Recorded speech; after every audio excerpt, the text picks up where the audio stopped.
Well, here we are in the Oak Park neighborhood in Chicago. That's right, it's a suburb of Chicago. Now the word oak is roble, el árbol roble. Now why is this neighborhood so famous? Well, this neighborhood is where Frank Lloyd Wright, that's right, one of the world's most famous architects, lived and worked. And today we're going to discover a little bit about what made him such a special person. Let's go inside and take a look.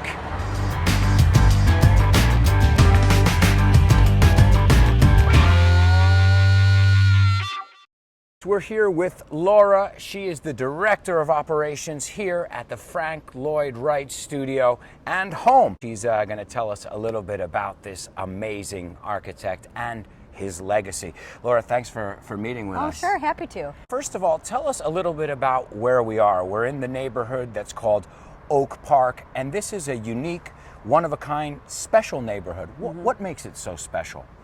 This neighborhood is special because it is some would consider the birthplace of uniquely American architecture. Right. So Frank Lloyd Wright is the first architect in America who created his own unique design. Before Wright, they all traveled to Europe to learn traditional design. Right. So he decided he wanted to do something that was unique, that break was American. the mold of exactly. Right. So the house we're standing in front of is his very first house. He built it for himself and his family. Right.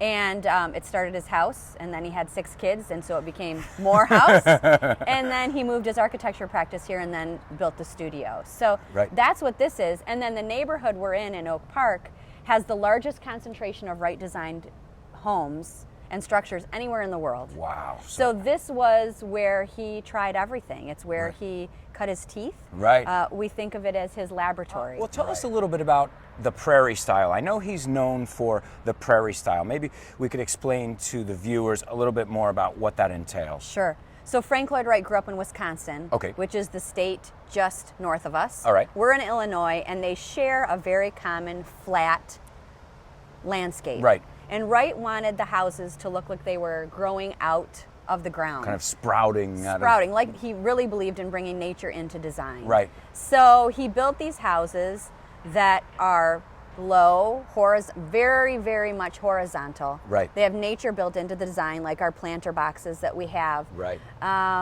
They are usually similar colors to nature, like the house here, the exterior looks like the bark of a tree. Absolutely. And here our trim color kind of looks like the leaves on the tree. Right. So very much looking like it's growing up out of the ground, and that's where prairie style came from. He didn't coin it that, scholars have. Oh, okay. But that's really But what it was the the idea style of being is. in harmony with nature, not going against nature. Exactly. And here our nature is the low horizontal prairie. Right. I guess if he was in San Francisco, he would have designed different houses. Who knows? Yeah. Who knows, right? Yeah.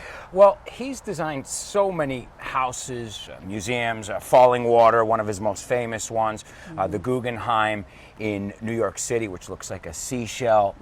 I know it's hard, but can you choose one that's your favorite, or one that you know every time you see it, it just gets you?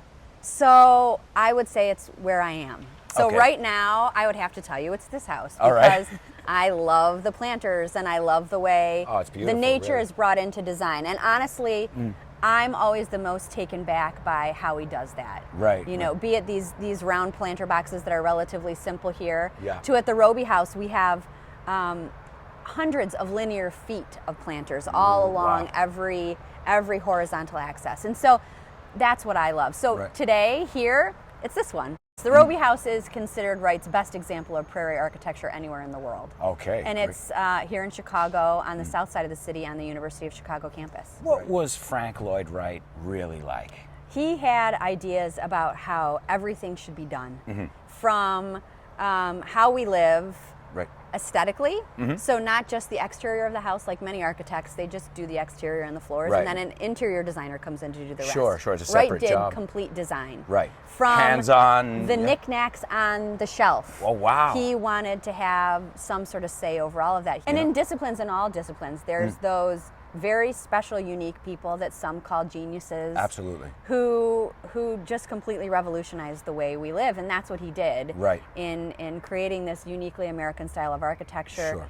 Opening the rooms from small little boxes to these, big multi-purpose rooms. He really changed the way we live in the United States, and now it's I know he was also a philosopher, a social critic, as you said. He was, he had things to say. He wasn't just designing buildings. He was, he had something to say about the world we lived in and the world that he wanted to live in. Mm-hmm. What would be maybe one of your favorite quotes that Frank Lloyd Wright said? Because I'm in Chicago. And you're Chicago. very zen. Yeah. He said, eventually I think Chicago will be the most beautiful, great city left in the world.